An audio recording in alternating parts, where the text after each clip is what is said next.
Hello दोस्तों, मैं धर्मेंद्र कुमार आप सबको को डीआर ऑनलाइन क्लास से स्वागत करता हूं। आज का मेरा क्लास है, ठीक है, माँ। क्या है बाबू? माँ। ठीक है, माँ का जो हमने सब्जेक्टिव कराया है, मतलब पाठ कराया है, सारांश। अगर उसका कहानी जा करके नहीं देखा है तो जा करके देख लो, ठीक है।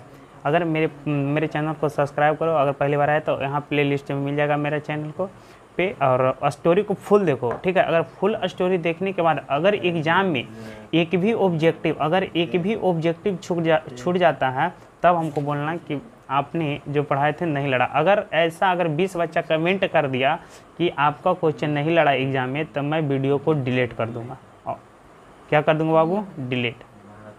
एक भी अगर हम पढ़ा दे हिंदी तो दम है तुझमें तो तुम भुला कर दिखाओ, ठीक है। तो जाओ और मेरे पहले हिंदी की वीडियो को देखो और उसके बाद आओ ऑब्जेक्टिव लगाते हैं। आइए, क्लास है आज ऑब्जेक्टिव का। किसका है बाबू? ऑब्जेक्टिव का, ठीक है। तो ऑब्जेक्टिव चलते हैं, शुरू करते हैं और आप लोग देखते हैं कितने सही करते हैं, ठीक है। और ये डीआर ऑनलाइन क्लासेस है, ठीक है। ये क्या है बाबू? ये मेरा चैनल का नाम है डीआर ऑनलाइन क्लासेस, ठीक है। और इस पर जाओ, इसको सब्सक्राइब कर लो, ठीक है। चलो शुरू करते हैं। पहला ऑब्जेक्टिव क्या है बाबू हमारा? पहला है, माँ कहानी किस लेखक द्वारा रचित है? माँ कहानी किस लेखक द्वारा रचित है? ए में श्रीनिवास, बी में सात कोड़ी होता, सी में ईश्वर पेटलिकर, डी में है सुजाता। तो बताओ क्या होगा बाबू? तो हमने बताया था माँ किसके समान होते बाबू? तो ईश्वर के समान होते हैं, इसलिए ऑप्शन नंबर सी हो जाएगा, ईश्वर पेटलिकर, ठीक है। नेक्स्ट हमारा है ऑप्शन नंबर दूसरा। हमारा क्वेश्चन है, मंगू की माँ की कितने संतानें थी? मंगू की टोटल जो माँ थी उसकी कितने संतानें थी? तो बताओ, हम बताए थे 2 बेटे थे। क्या बताए थे बाबू? 2 बेटे थे और 2 क्या थे बाबू? बेटी थी। तो 2 कितने हो जाएगा टोटल? 4। यानी कि टोटल कितने संतानें हो जाएंगे? 4। तो ऑप्शन ए में है 2, बी में 3, सी में 4 और डी में 5। तो ऑप्शन क्या हो जाएगा बाबू? ऑप्शन सी हो जाएगा, ठीक है, 4। नेक्स्ट हमारा है, मंगू के अलावा उसकी माँ की कितने संतानें थी? मंगू के अलावा यानी कि मंगू को छोड़कर उसके कितने संतानें बचेंगे बाबू? तो 3 बचेंगे। टोटल 4 संतानें थे, तो मंगू के अलावा बोला तो 3 बचेगा, ऑप्शन नंबर बी, ठीक है।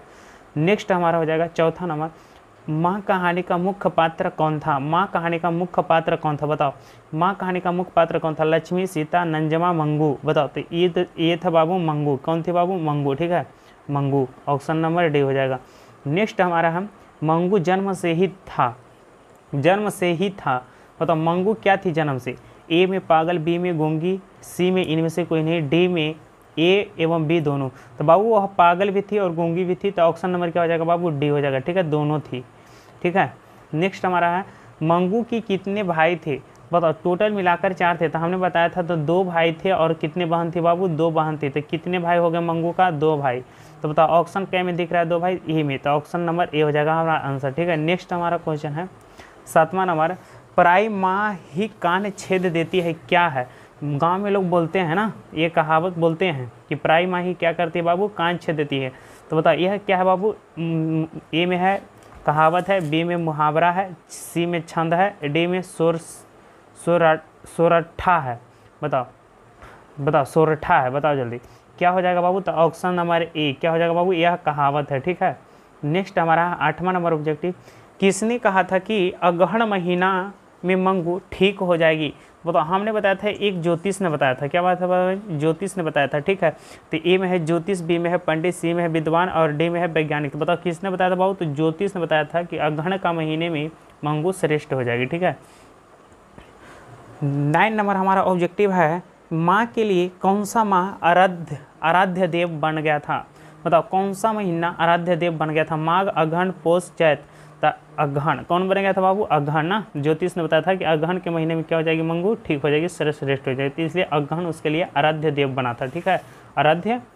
आराध्य देव बना था, ठीक है। नेक्स्ट हमारा है, मंगू कब से पागल है? मंगू कब से पागल है, ठीक है। बताना है इसका आंसर क्या होगा। ए में है 5 साल से, 3 साल से, सी में है 2 साल से, डी में है जन्म से।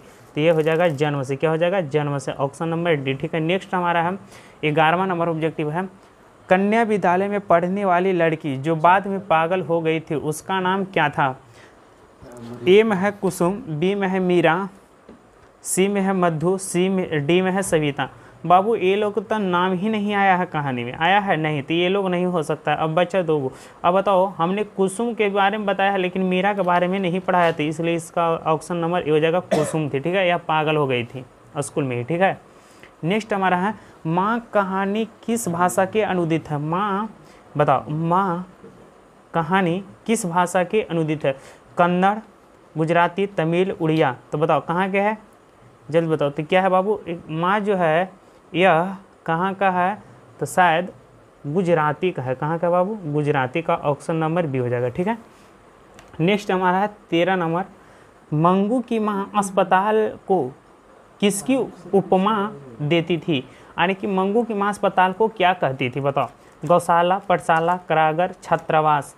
तो क्या हो जाएगा बाबू? तो ये कहती थी गौशाला। ऑप्शन नंबर ए हो जाएगा हमारा। नेक्स्ट हमारा ऑब्जेक्टिव है 14 नंबर, ईश्वर पेटलीकर किस भाषा के कथाकार हैं? बताओ। ईश्वर पेटलीकर किस भाषा के कथाकार लेखक हैं? बताओ जल्दी।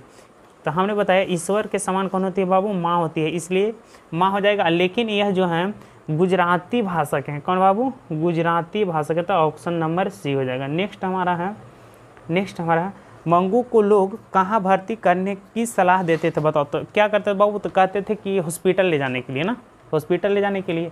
ठीक है। तो बताओ क्या हो जाएगा बाबू? तो हमारा हो जाएगा क्या? गौशाला ले जाने के लिए? नहीं। पाठशाला ले जाने के लिए? नहीं। कारागार ले जाने के लिए? नहीं। तो क्या हो जाएगा बाबू? अस्पताल ले जाने के लिए। Option number D. ठीक है। नेक्स्ट हमारा है मंगू की प्रकृति मौत को माँ क्या मानती थी? ए में बंधन, बी में मुक्ति, सी में छुटकारा और डी में संतोष। क्या मानती थी बाबू? कहती थी अगर मर जाएगी मंगू, वो तो क्योंकि पागल थी, गूंगी थी ना, तो अगर वह मर जाती तो उससे क्या पा जाती बाबू? वह छुटकारा पा जाती। ठीक है। ऑप्शन नंबर सी हो जाता। नेक्स्ट हमारा है मंगू की बड़ी बहन का नाम क्या था? बताओ। मन्नू, कुसुम, मिनी, कम्मू। बताओ। हमने बताया था बाबू कि जो मंगू की बड़ी बहन थी उसकी उम्र 14 वर्ष में विवाह कर दिया गया था। कितना वर्ष में बाबू? 14 वर्ष में विवाह कर दिया गया था ना। कितना वर्ष में पूछेगा, हो सकता है कि मंगू की बहन का विवाह कितने वर्ष की आयु में कर दिया गया था? तो 14 वर्ष के। तो बताओ मंगू की बहन का नाम क्या था बाबू? कमू। ठीक है। कमू का विवाह 14 वर्ष की आयु में कर दिया गया था। ठीक है। नेक्स्ट हमारा है काला पानी किसका लोकप्रिय उपन्यास है? काला पानी किसका लोकप्रिय उपन्यास है? सात कोड़ी होता, सुजाता, सावरदैया, ईश्वर पेटलीकर। तो यह है बाबू ईश्वर पेटलीकर का। ठीक है। नेक्स्ट हमारा क्वेश्चन है, नेक्स्ट है 19 नंबर, पागलों के अस्पताल में उपद्रवी मरीजों को कैसे रखा जाता था? बांधकर, स्वतंत्र, कमरे में बंदकर, ऊंचे स्थान पर। बताओ। जो अस्पताल जब ले गए थे तो सभी को वहाँ पे कैसे रखता था? बांधकर। देखो, बांधकर नहीं रखा जाता था। स्वतंत्र कराने की खोल कर तो नहीं। कमरे में बंद कर, हाँ कमरे में बंद करके रखा जाता था बाबू, ऊंचे स्थान पर नहीं, कमरे में उसको बंद करके रखा जाता था। ठीक है। ऑप्शन नंबर सी हो जाएगा। ठीक है। नेक्स्ट हमारा है 20वां नंबर ऑब्जेक्टिव है, मंगू को अस्पताल में भर्ती करने के लिए माँ के पुत्र ने किसका ऑर्डर प्राप्त किया था? बताओ। भर्ती कराने से पहले ऑर्डर प्राप्त किया था ना, तो किसका ऑर्डर प्राप्त किया था? ए में डॉक्टर से, बी में मजिस्ट्रेट से, सी में सिविल सर्जन से, डी में पुलिस से। तो वो बाबू मजिस्ट्रेट से किया था। किससे बाबू? मजिस्ट्रेट से। ऑप्शन नंबर बी हो जाएगा। नेक्स्ट हमारा है माँ को कितनी पुत्री थी? बताओ। माँ की कितनी पुत्री थी? तो बताओ। 2 पुत्र थे। हम बताए, बार बार बता रहे हैं, 2 पुत्र। और कितने पुत्री थी बाबू? 2 पुत्री थी। तो इसलिए कितनी पुत्री हो जाएंगे बाबू? 2 पुत्री थी। तो इसलिए ऑप्शन नंबर क्या हो जाएगा? सी हो जाएगा। ठीक है। नेक्स्ट हमारा हो जाएगा, नेक्स्ट 22 नंबर क्वेश्चन है कि रात में रोशनी जलती रहने से इसे नींद नहीं आती है, यह किसने कहा था? तो बताओ। जब वहाँ से मंगू की माँ आ रही थी तो बोली थी कि रात में रोशनी जलेगा तो मंगू को नींद नहीं आएगा। तो उन्होंने नर्स लोग बोला थे। क्यों बाबू? नर्स लोग क्या बोले थे? नर्स लोग वहाँ बोले थे कि यहाँ जो नहीं सोता उसे नींद की दवाई दी जाती है। तो यह बोली थी, माँ ने बोली थी ना कि इसको नींद नहीं आती। ऑप्शन नंबर डी हो जाएगा। ठीक है। माँ ने बोली थी। ठीक है। माँ जी किसे गौशालों की उपमा देती थी? बताओ। किसे देती थी? तो अस्पताल को ना, घर को देती थी नहीं, अस्पताल को। हाँ, विद्यालय को नहीं देती थी बाबू, मंदिर को भी नहीं देती थी, अस्पताल को कहती थी कि वो गौशाला है। ठीक है। नेक्स्ट हमारा है, और कौन महीना माँ जी का आशा भरा महीना था? बताओ। तो बाबू कुछ भी महीना आ जाए माँ के लिए, जैसे ही आ जाए वैसे मार देना है। अगहन। क्या पूछ था? तो नहीं। माघ था तो नहीं। अगहन था, हाँ अगहन था बाबू, कार्तिक भी नहीं था। जैसे माँ के लिए अगर आ जाए तो वह अगहन महीना मार देना, आंसर सही हो जाएगा। ठीक है। नेक्स्ट हमारा और लास्ट क्वेश्चन है मंगू 25वां नंबर। और आप लोग बताना कमेंट में कितना आपका सही गया, ठीक है। मंगू को भर्ती करने के लिए माँ ने किसे पत्र लिखकर बुलाया था? बताओ, माँ ने पत्र लिखकर किसे बुलाया था? बड़े पुत्र को, छोटे पुत्र को, सी में बड़ी बहू को, सी में छोटी बहू को। तो बाबू यह बुलाया था, बड़े पुत्र को बुलाई थी ना, बड़े पुत्र को बुलाई थी लेटर लिखकर, ठीक है। तो ये हमारा हो गया 25 ऑब्जेक्टिव। और आप लोग बताना कितना आप लोगों का सही हुआ। और आप लोगों को वीडियो अगर अच्छा लगा होगा ये ऑब्जेक्टिव तो वीडियो को लाइक करो और चैनल को सब्सक्राइब करो। मिलते हैं नेक्स्ट वीडियो में, आज के लिए बस इतना ही।